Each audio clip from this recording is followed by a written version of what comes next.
And could you explain us how was the method or the philosophy in those days, in the early days of rock and roll? How did you record the bands? The technical process. Well, it was, as I said, it was all mono for a start off. So you set the band up and you it was as simple as that. It's a bit like working in TV, you know, like you do. You don't have the opportunity to do overdubs. We did develop a technique where you would record the basic track, sometimes with the singer, invariably with the singer. And if you wanted to put another guitar on or vocal backing perhaps, you would take that mono tape and play it in through the console to another mono machine while adding whatever the overdub was. Do you understand? You're looking very confused. Yeah. Am I speaking too quickly? No problem. Good, okay. So, and then of course, 3-track came along. Ampex made a 3-track machine, and that changed everything because you were able to record on one track and then play that in and play that back and add on 2 other tracks. Then a 4-track and then an 8-track, and it just sort of 16 seemed ridiculous, and then it went to 24, and now of course it's hundreds. I mean, it's mad now, I think. And was during those days that you developed your well-known technique of drum miking of 3 microphones? Yes. I'd always used 3 microphones, but it wasn't until 1968, quite a long way. I was a freelance engineer and I had already begun producing. So the technique that everybody seems to go on about was stereo drums, basically. And I discovered that by mistake. It wasn't an idea that I had, oh, drums should be in stereo.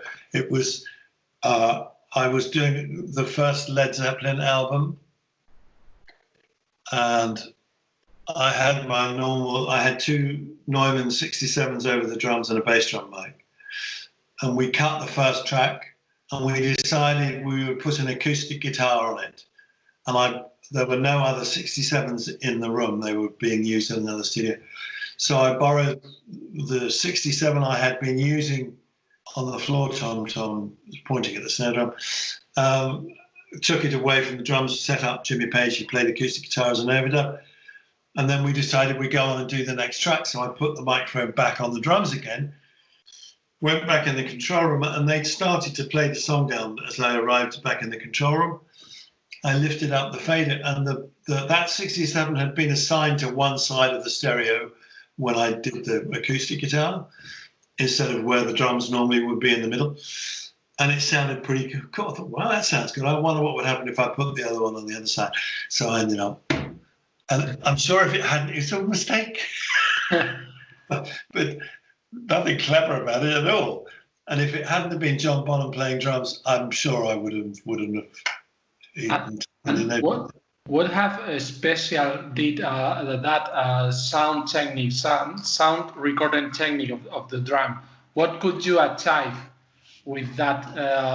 But in stereo, you were able to spread the drums instead of them being a mono signal in one place in the stereo. You could spread them slightly on either side of center, or if you wanted to, you could spread them right across the stereo, which is not particularly realistic. But it enabled you to spread the sound of the drums to get a different perspective on them, basically. Mm-hmm. And what other techniques have you discovered, or did you use along your recording engineer life? How long have you got? And what do you think that your special miking of drums is one of the most used? And people talks about along in forums, in internet. Yes, I have, as you can imagine, I have no control over that. And having looked very briefly at what is on the internet, it has very little to do with what I actually do. It's other people's idea of what I do. And they're very welcome to do it. There's nothing I can do about it. But it isn't accurate. There is online. I went to the Rock and Roll Hall of Fame where they have an engineering school, and I talked to a class of students, and they asked me to show them my drum making, and I went out in the room and I showed them, and one of the kids was filming it on an iPhone, I guess. That's online, and that'll be accurate because it's me talking about it.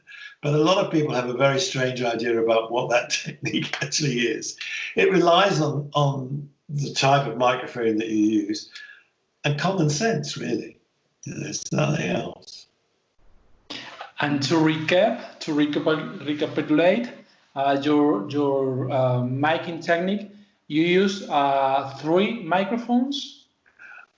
Very often I put 4 up. I put a snare drum mic up as well, but I very rarely use it.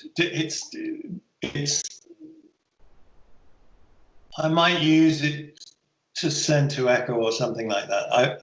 I don't very often use it in the mix. But it's 2 67 Neumann 67s.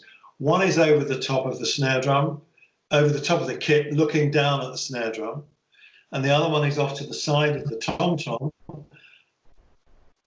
again looking at the snare drum. So that both microphones are equally distant from the snare drum. So when you bring them both up in parallel, the snare drum is in the middle.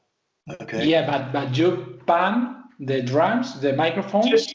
Just like to the right and left of center. You don't pan them either side of the extreme stereo. That would be ridiculous. The floor tom-tom would end up coming out of one speaker, which just sound ridiculous. And the other microphone is in the bass drum? Yes. Okay. Not in it. Not in it. In front. I think your interview was really good. You asked excellent questions, some of which I found quite difficult to answer, but very, very well done. Well done. Very good. Okay. Listen, thank you for inviting me in, and I enjoyed our interview. Thank you very much for your interview. My pleasure.